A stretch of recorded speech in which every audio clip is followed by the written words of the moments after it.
Hello my dear friends, welcome back to my channel tutor at your home. और हम कर रहे हैं एमसीक्यूज़ फॉर क्लास 10th। और आज हमारे पास जो पोम है वो है अमांडा। बहुत ही इंटरेस्टिंग पोम है।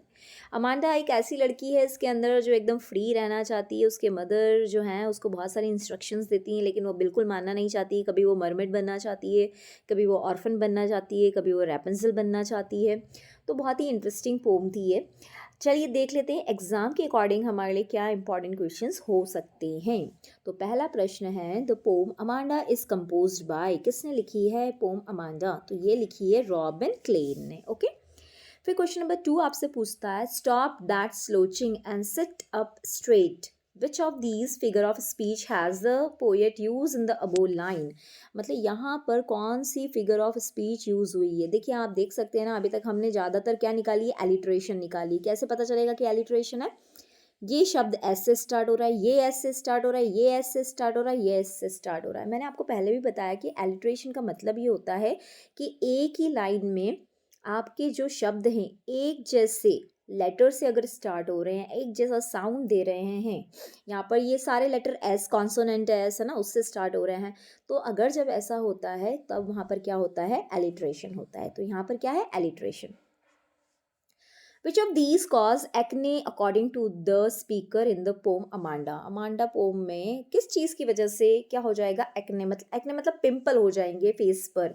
तो उसकी मदर उसको बोलती है कि यार चॉकलेट मत खाओ, तुम ज़्यादा चॉकलेट खाओगे तुम्हारे फेस पे क्या हो जाएंगे, एक्ने निकल जाएंगे ना। According to Amanda freedom is, according to Amanda freedom उसको कैसी लगती है? फ्रीडम उसको लगती है स्वीट, एकदम मीठी लगती है ना। फ्रीडम तो सबको स्वीट ही लगती है, right. Which of these messages does the poet want to convey through the poem Amanda? Amanda poem के थ्रू जो हमारा पोएट है वो हमको क्या बताना चाहता है कि children need instruction, children should be given freedom, children must be discipline, none of the above. तो देखिए यहाँ पर हमारी अमांडा हमेशा है ना ऐसे फील करती है जैसे कि वो फ्री नहीं है, बंधी हुई है। उसको हमेशा किसी ना किसी चीज़ के लिए मना किया जाता है, ऐसा मत करो वैसा मत करो ये बोला जाता है। तो जो पोम है उसके अंदर ये बताया कि बच्चों को थोड़ा सा है ना फ्रीडम देना चाहिए, थोड़ा सा फ्री भी रखना चाहिए। The poem Amanda is about, जो अगेन ही क्वेश्चन है लेकिन थोड़ा सा डिफरेंट वे में पूछ लिया है। अमांडा पोम किस चीज़ के बारे में? Teacher psychology, parent psychology, child psychology, none of this. तो देखिए बच्ची की बात थी तो बच्ची की साइकोलॉजी के ऊपर डिपेंड थी कि एक बच्चा किस तरह से सोचता है, कैसे एक्ट करता है, या अगर हम उसके ऊपर चिल्लाएंगे तो उस चीज़ को वो कैसे ले लेगा। Amanda want to be an orphan, orphan का मतलब होता है अनाथ। वो अनाथ क्यों होना चाहती? क्योंकि उससे ऐसा लगता है कि मतलब अनाथ के पास में कोई नहीं होते हैं तो वो आसानी से इधर उधर मज़े से घूम सकते हैं, वो फ्री होते हैं।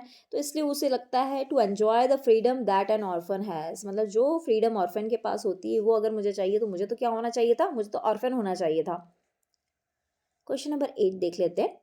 What made Amanda sulk and moody, है ना। तो यहाँ पर क्या चीज़ की वजह से वो मूडी और सल्क है ना, मतलब कि यहाँ पर देखिए उसकी मदर उसको क्या कर रही थी, बहुत ज़्यादा इंस्ट्रक्शन दे रही थी तो वो बिल्कुल बात नहीं करना चाहती। असल का मतलब क्या था, चुपचाप बैठे रहना, मुस्कुराना भी नहीं, कोई कुछ बोल रहा है तो बस सुनते रहना, है ना। ये था इसका मीनिंग। तो देखिए जब उसकी मदर उसको बहुत सारा इंस्ट्रक्शन दे देती है तो इतनी कंफ्यूज है वो कि क्या करना है क्या नहीं करना है। तो उसकी वजह से उसकी मदर को क्या लगता है कि जो अमांडा है वो बहुत ही मूडी लड़की है। तो ये कब हुआ, ये तब हुआ when her mother gave her too many instruction, जब बहुत सारे इंस्ट्रक्शन उसकी मदर दे देती है ना। Why should Amanda not eat chocolate? देखो पोम के अंदर एक लाइन आई थी कि भैया उसको चॉकलेट नहीं खाना चाहिए। तो किस रीज़न से नहीं खाना चाहिए? क्योंकि अगर चॉकलेट खाएगी तो उसके फेस पे अभी क्या आ जाएगा, एक्ने आ जाएगा, मतलब पिंपल आ जाएंगे, ठीक है। इसलिए उसको चॉकलेट नहीं खानी चाहिए। What does Amanda imagine to be when she pictures herself in tower? देखो लास्ट स्टैंजा जब था इस पोम का तो वहाँ पर अमांडा क्या चाहती है कि अमांडा एक टावर में चली जाए, ऊपर जाके यहाँ पर बैठ जाए टॉप पे, और उसके पास कोई भी ना आए, है ना। लेकिन वो रैपेंसिल जैसे एक काम नहीं करेगी। क्या काम नहीं करेगी? वो अपने बालों को नीचे नहीं गिराएगी, है ना। क्योंकि रैपेंसिल एक क्या थी, प्रिंसेस थी, और वो यहाँ पर टावर में उसको कोई विच विच मतलब कोई चुड़ैल उसको यहाँ पर छुपा देती है। और वो क्या करती है, अपनी गोल्डन हेयर को यहाँ से टावर से नीचे लटका देती है, और उसी के बालों को पकड़ के प्रिंस ऊपर आ जाता है, उसको पकड़ के लेके उसको मतलब वहां से छुड़ा के लेके चला जाता है। लेकिन अमांडा रैपेंजल के जैसे नहीं करना चाहती। अगर वो टावर में गई तो वो सॉलिट्यूड में रहेगी, मतलब अकेला रहना पसंद करेगी और अपने बालों को टावर से बाहर कभी नहीं निकालेगी, क्योंकि वो नहीं चाहती कि उसके पास वहाँ पर कोई आए। तो रैpunzel बनना तो चाहती है, लेकिन वो क्या नहीं करेगी, टावर पे बैठकर अपने बालों को नीचे नहीं गिराएगी, है ना?